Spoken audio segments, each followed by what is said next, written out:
বিধান যদি কেউ, শরীয়তের 500টি বিধান রয়েছে, কোরআনুল কারীমের মধ্যে শরীয়তের 500টি বিধান রয়েছে, একটি বিধান যদি কেউ বলে যে আমরা মানব না, সে আর মুমিন থাকতে পারে না।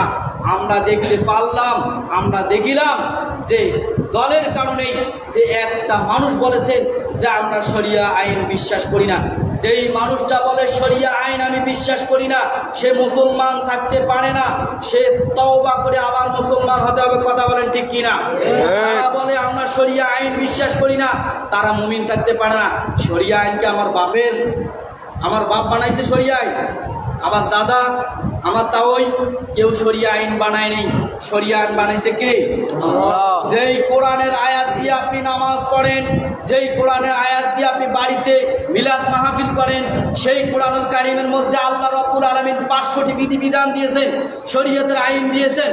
একটি বিধান যদি কেউ উল্লঙ্ঘন করে, যদি বলে যে আমি আমরা শরিয়া আইন বিশ্বাস করি না, তাহলে তাকে তওবা করতে হবে, আমার ইসলাম ধর্ম গ্রহণ করতে হবে, নয়তো ওই লোকের জানাজার পড়া, নামাজ আদায় করা, জানাজার নামাজ পড়া হারাম হয়ে যাবে।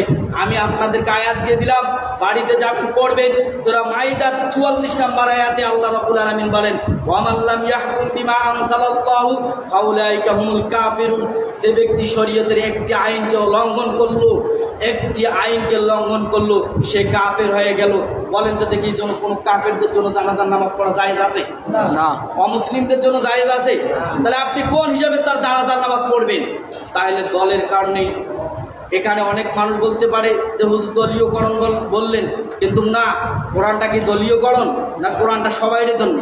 যদি কোনো মানুষ বলে শরীয়তের আইন আমি মানি না, তাহলে সে মুসলিম থাকতে পারে না, সে কাফের, তার দল করাও তার জন্য জায়েজ হবে না। আমার কাছে আসবেন, কতগুলো আয়াত লাগে আমি দিয়ে দিব, আপনারা বলবেন। কিন্তু আমি যে আপনাদের কাছে এই কথাগুলো বলি, কেন বলি জানেন? যে আপনারা জান্নাত কামাই করেন, আপনারা ভালোর দিকে আসেন, খারাপ দিক বাদ দিয়ে আপনি মন্দর দিক ভাল দিয়ে আপনার জান্নাতের দিকে আসেন। এখানে আমার 4 পয়সারও কোনো লাভ নেই। আমি আপনাদেরকে খালি বলি যে আপনারা ভালোর দিকে আসেন, আপনারা সুন্নাহ কোরআন মোতাবেক আসেন। কেন বলি? কেননা কিয়ামতের ময়দানে আল্লাহ রাব্বুল আলামিন বলেন, ইন্নাল্লাযিনা ইয়াকতুমুনা মা আনজালাল্লাহু মিনাল কিতাব ওয়া ইয়াশতারুনা বিহি থামানান কালিলা। কোন আলেম, কোন মানুষ একটি কোরআনের আয়াত যদি গোপন করে, ওয়া ইয়াশতারুনা বিহি থামানান কালিলা, কিয়ামতের ময়দানে তার জিহ্বার মধ্যে লাগানো হবে, পায়ের মধ্যে শিকল লাগানো হবে, লাগিয়ে জাহান্নামের মধ্যে নিয়ে যাবে। আল্লাহ রাব্বুল আলামিন বলেন, ওমান আযলামু মিম্মান কাতাবা শাহাদাতান ইনদাহু মিনাল্লাহ। কোন ব্যক্তি যদি একটি আয়াতকে গোপন করে, মানুষকে না বলে, কিয়ামতের ময়দানে ওই মানুষ আল্লাহর কাছে মামলা দায়ের করবে আর বলবে, আল্লাহ তাআলা পৃথিবীতে কোনো আলেম আসছে আমাদেরকে এই কথাগুলো বলে নাই, আল্লাহ তাআলা ওই আলেমকে আপনি শাস্তি দেন। তখন ওই আলেম জালেমদের কাতারে দাঁড়াবে। কথা কি বুঝতে পারছেন? সূরা বাকারার মধ্যে আয়াত আছে, ইন্নাল্লাযিনা ইয়াকতুমুনা মা আনজালাল্লাহু মিনাল কিতাব।